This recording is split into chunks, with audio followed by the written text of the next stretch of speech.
ტყუპები თავს პირველივე წამში შეგაყვარებენ ასეთია ტყუპი, შეუცნობელი, მომნუსხველი, გონებით ძლიერი და გულით ჩახლართული. ეს სერია სწორედ ამაზეა, რა არის ის, რაც ტყუპებს ასე მიმზიდველს ხდის და რატომ გადიან გზას, სადაც ყველაზე მეტად საკუთარ თავს ეჯახებიან. ხიბლის საფუძველი, გონებრივი ბრწყინვალება. ტყუპების ყველაზე გამორჩეული ძლიერი მხარეა მკვეთრი გონება და ცოცხალი ლოგიკა. მათთან საუბარი არასდროს არაა მოსაწყენი, ყოველთვის იპოვნიან კუთხეს, რომელსაც სხვები ვერ ხედავენ. ინტელექტი ტყუპებისთვის არ არის მხოლოდ ცოდნა, ეს არის თამაშის სახით დანახული სამყარო. კომუნიკაციის ოსტატობა ტყუპს შეუძლია იპოვნოს საერთო ენა ყველა ადამიანთან. შეგვხვდება როგორც მრჩეველი, როგორც მეგობარი, როგორც მსმენელი, როგორც მთხრობელი. ეს უნარი ხდის მათ შარმიანად საზოგადოებისთვის საინტერესო ადამიანებად, ისინი ასხივებენ სიცოცხლის სიყვარულს და ცნობის მოყვარეობას. მოქნილობა და ადაპტაცია. ტყუპი ყოველთვის მზადაა ცვლილებებისთვის. შეუძლია დღეს ერთ ქალაქში იცხოვროს, ხვალ სხვაგან, დღეს იყიდოს წიგნი ფილოსოფიაზე და მეორე დღეს ჩაიკარგოს დოკუმენტურ ფილმში კოსმოსზე. ეს ცვლილება არ არის დილეტანტობა, ეს ღრმა სურვილია, ყველაფერი გაიგოს და ყველაფერი გამოცადოს. შიგნით კი ქაოსი. მათი მთავარი სუსტი წერტილიც სწორედ ეს არის, ზედმეტი ფიქრი, მუდმივი შინაგანი დიალოგი და უმთავრებელი კითხვა, ეს ვარ მე. თუ ის მეორე მხარე უფრო ახლოსაა ჩემთან, ტყუპები ადვილად კარგავენ საკუთარ თავს სურვილებში, რომ ყველა გზა გამოსცადონ.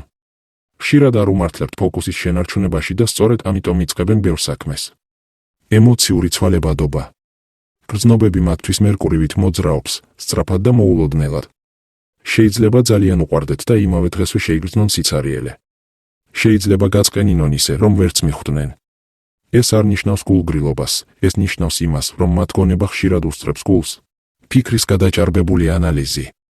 ტყუპები ხშირად განიცდიან გადაფიქრების სინდრომს. მიღებული გადაწყვეტილების შემდეგ ათ სხვა ვერსიას განიხილავენ თავში და ეს ზოგჯერ აისახება იმაში, რომ საყვარელი ადამიანები გრძნობენ, თითქოს ტყუპი დარწმუნებული არაა საკუთარ თავში. შარმი, რომელიც მოდის ბავშვური სულისგან. ტყუპის ერთ-ერთი უძლიერესი მხარეა მუდმივად ცოცხალი შინაგანი ბავშვი. ისინი გულწრფელები არიან სიცილში, იმპულსურების სურვილებში და დაუფარავად ინტერესდებიან სამყაროთი. ეს უშუალობა მათ შარმს აძლიერებს და ამავდროულად შეიძლება დაუცველადაც აქცევს. დროის მენეჯმენტი და ყურადღება. ბევრ რამეს აკვირდებიან ერთდროულად, მაგრამ ესეც იწვევს მათ ყველაზე გავრცელებულ გამოწვევას, დროის მენეჯმენტს. შეიძლება დაგპირდნენ, დაგეგმონ, აღფრთოვანებით მოისმინონ და მერე უბრალოდ გადაფიქრების სტადიამდე მივიდნენ. ეს არ ნიშნავს, რომ არ აინტერესებ. უბრალოდ რაღაც სხვა მარშრუტმა მათი გონება წამებში წაიყვანა. ძალა, ინფორმაციის გამტარებად ყოფნა. ტყუპი ზოგჯერ გავს გადამცემს. ის არაა მუდმივად საკუთარ თავში ჩაკეტილი მოაზროვნე, ის აზრებს ცირკულირებს სხვებთან. ის ავრცელებს ინფორმაციას, აზრს, მუხტს. ამით ტყუპი აყალიბებს იდეებს, ხალხს და მთლიანად ეპოქებსაც კი. თუ ამ ნაწილში შენი თავი ან შენი ნაცნობი იცანი, დაგვიტოვე კომენტარი, მოიწონე ვიდეო, გამოიწერე არხი და შემდეგ სერიაში კი შევეხებით საიდუმლოს როგორ შეუძლიათ ყველასთან საუბარი და მაინც მხოლოდ ცოტას ენდობიან,